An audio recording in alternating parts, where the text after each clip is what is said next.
Hello, very warm welcome to Fireside Chats. Today's topic is entitled Last Effect, First Cause. The series that you are watching today focuses on the core of spirituality. It looks at the balance between philosophical as well as spiritual integrity. We look at things that affect you, the viewer, on a very personal note. We ask you questions like, what is your relationship with God? Is there any spirituality in your life whatsoever? And by that we mean understanding life and the skills needed to manage life. When it comes to God, is he or she just a name or a concept to you? Or do you have a real, intimate and personal relationship with him? Bearing all of these questions in mind, I'd like to introduce you to our speaker, Sister Denise, who brings to bear a wealth of spiritual knowledge and experience to the show because she has been practicing Rajyoga Meditation for over 40 years. Sister Denise, thank you so much for joining us. Thank you. Now, this is a very curious title, and it links to a previous show that we did on the law of karma. Why is this subject of interest to you, and how does it impact on one's spiritual understanding? This subject is all about the sort of mathematics of the universe.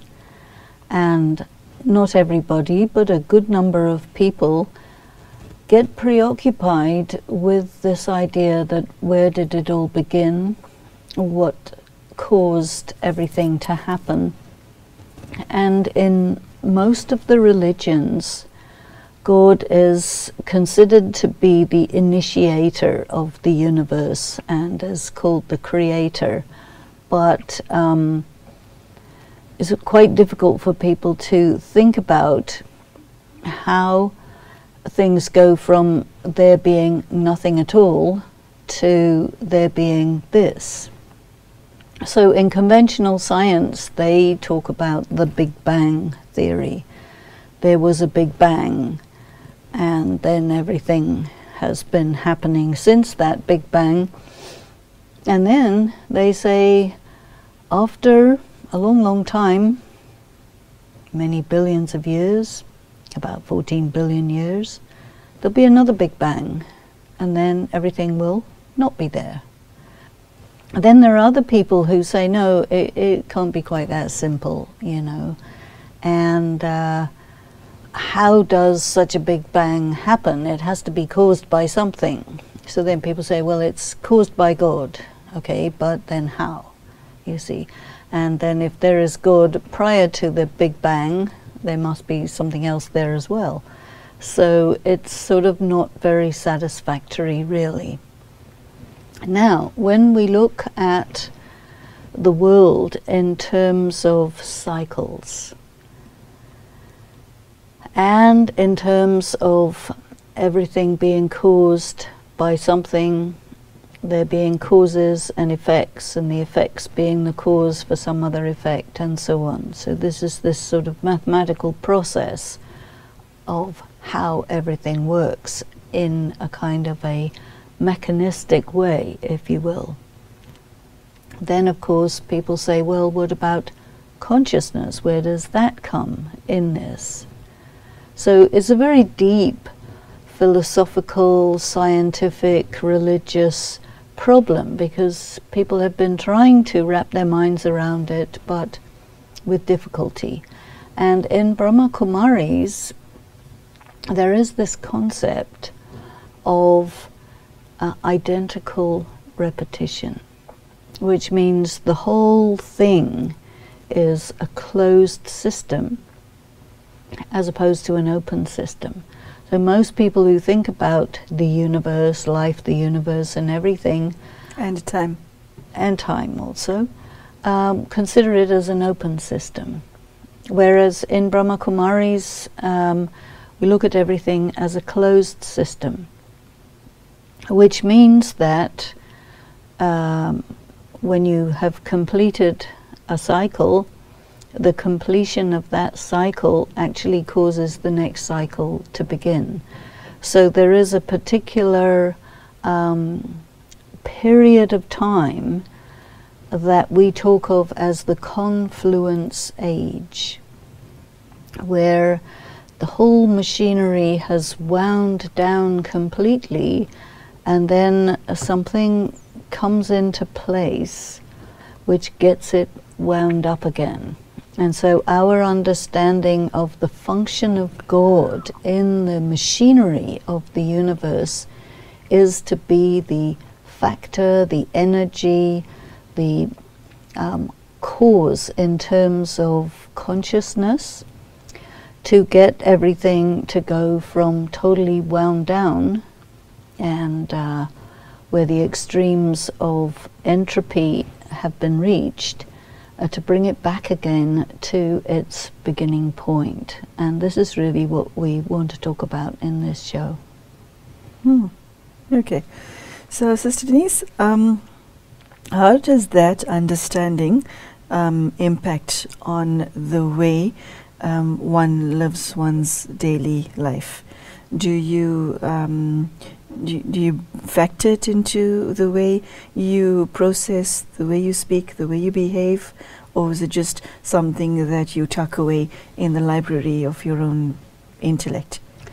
No, it does have a bearing on how you feel on a daily basis, because the thing that is deepest in a person's mind as a matter of concern is, what if I die? You know, a person is concerned about their existence and it ceasing to be, not only their own, but their loved ones as well. So, in spirituality, it is said that the soul is eternal and immortal. And then the soul passes through the cycle of time.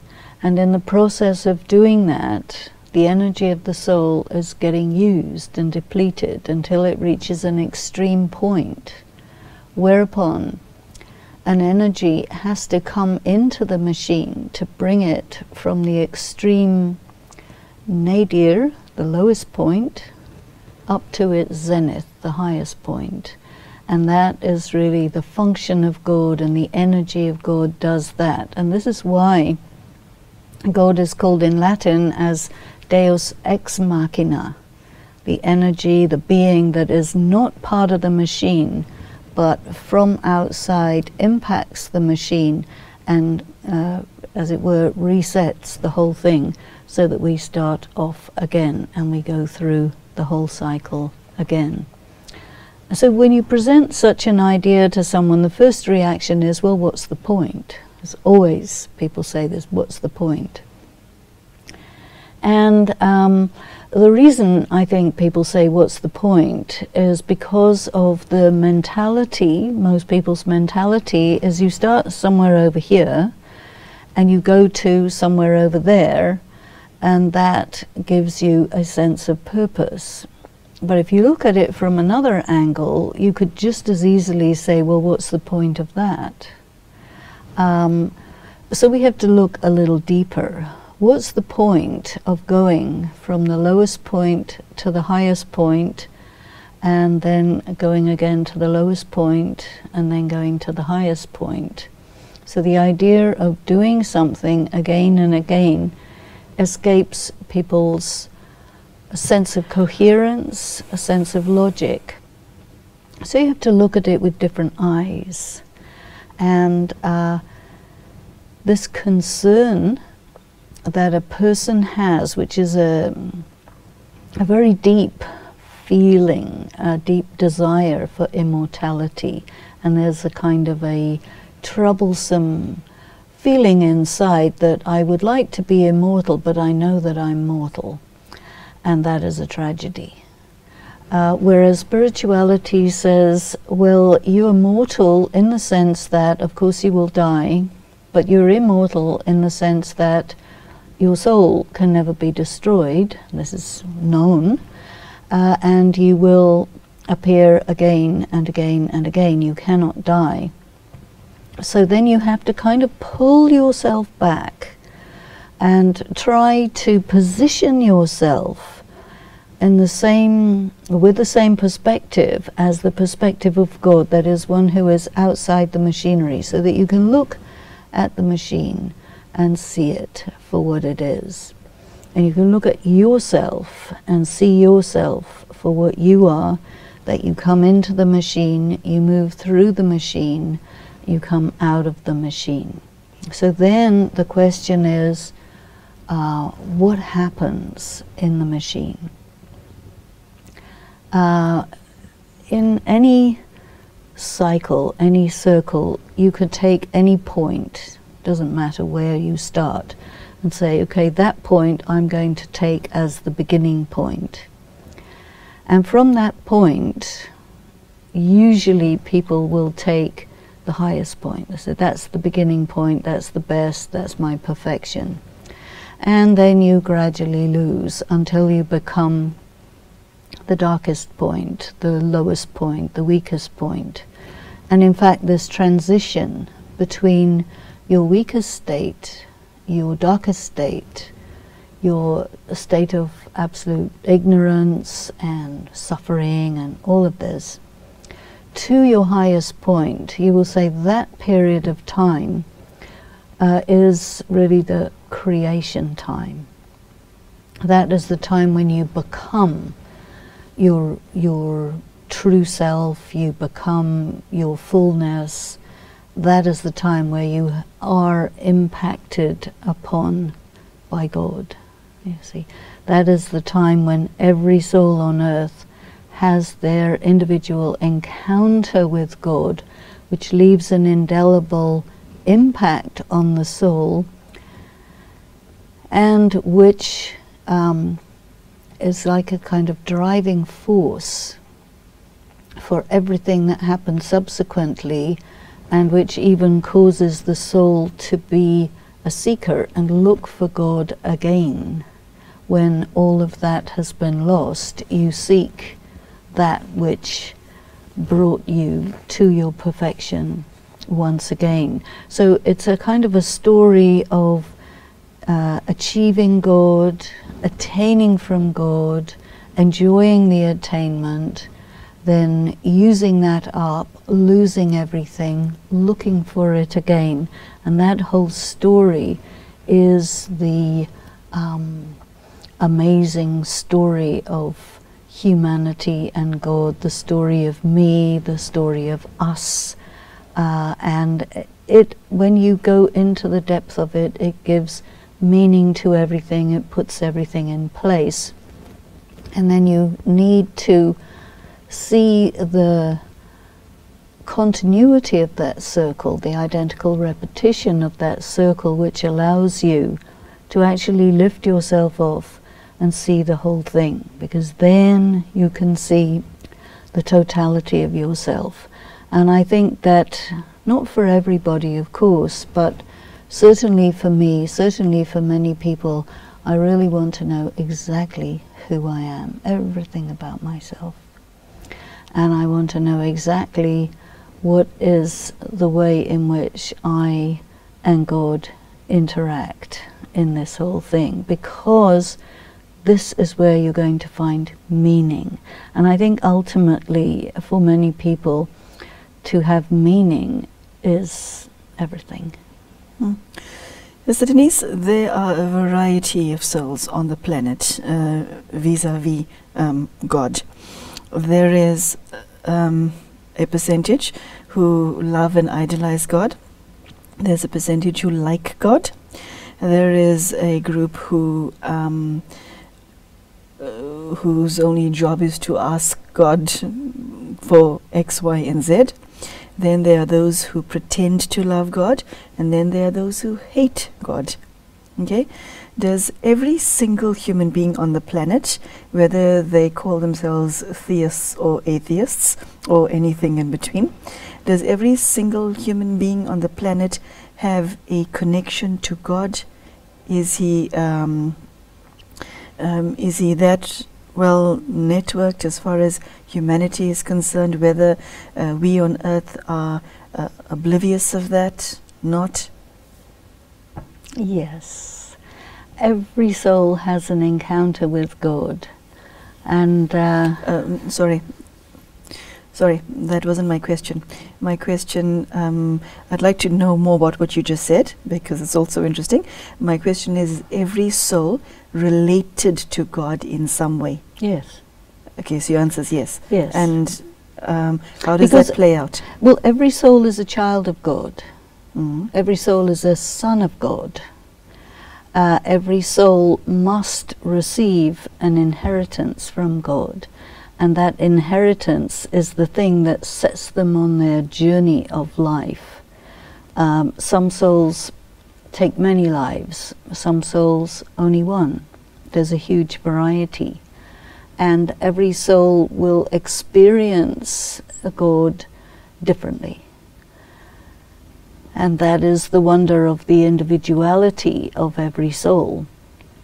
And more than anyone, God knows each and every soul, and the individuality of each and every soul, the perfection of each and every soul, which is different from each and every other soul, and the dark side of each and every soul. And God's relationship with every soul is, I love my children, and I want to be in relationship with them so that each one of my children can reach their perfection, take their inheritance, and enjoy that happiness. This is really God's relationship with every soul. And I think God is particularly interested in atheists. Now that is a conundrum, if I've ever heard one. Why? I think because a person will decide there is no God on the basis of existing information about God that is presented either by the scientific community or the different religious communities, and they will say that it doesn't satisfy me, it cannot be like that, therefore they reject. So I think from God's angle, the atheist is the one who really thinks about it. And therefore God is, I think, very interested to come in contact with someone who really thinks about it, so that there can be a full discussion, so that God can present to the atheist, well, you know, this is me, this is who I am, can you see me?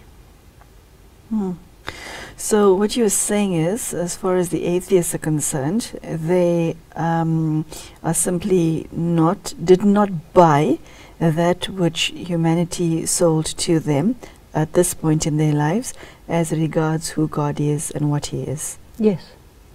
So it's a temporary state. I would say so, because of the fact that every soul, you know, first of all, a person exists, right? A person exists indefinitely. That means the person continues to exist through all of the changes that occur in time. Now, when you operate on the basis of sense perception, you cannot imagine or feel what things were like thousands of years ago. All you can do is look at fossils or whatever and extrapolate from that, but you cannot feel the atmosphere or the energy. And you cannot imagine, because you don't have enough information, what was it like to be me when I was full of all of my spiritual energy to capacity, and now that I'm empty. You know, a soul is often compared with a battery. You know, when the battery's flat, it doesn't light up anything. Mm-hmm. A powerful battery is just as flat as a weak battery when it's flat. As you start to charge, then the powerful battery takes much more of a charge, and then the light from that battery or the energy from that battery is enormous in comparison with a little one. Mm. But you never really know the differentiation when all the batteries are flat. Mm. So at the moment in humanity, everybody's pretty much running on empty, and you don't really know your capacity until you start to fill. And you don't start to fill until you come into relationship with God. And so I suppose the people who would come into relationship with God at the time when God becomes really active are the ones who are high capacity souls, and also those who are actively looking for God, and I think also who have within a sense of the criteria, because the encounter with God, or the finding of God, or the God finding you, however you want to put it, involves recognition. You see, so if you say, okay, I'm looking for God, or I'm looking for truth, how do you know when you find it?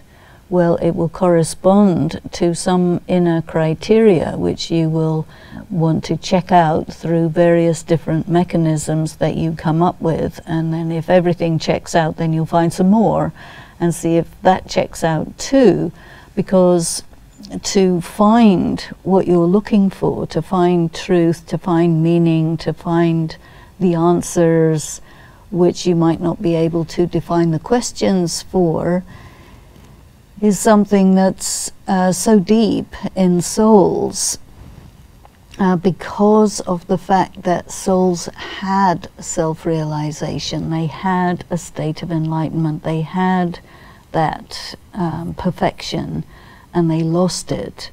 So you cannot look for something that you never had, you can only look for something that you lost. And so if there is a search for meaning, a search for that source, it means you had it. And if you had it, then when did you have it?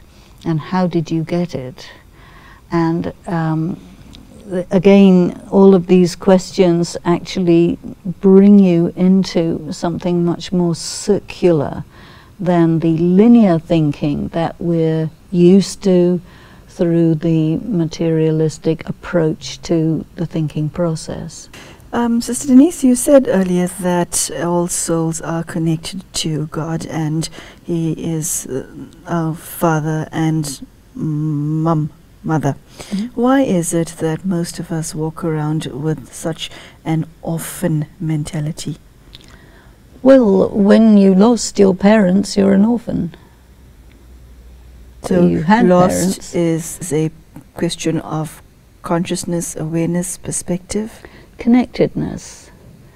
If you are, say, a child with both parents at home and you're in good relationship with them, then you feel things are right.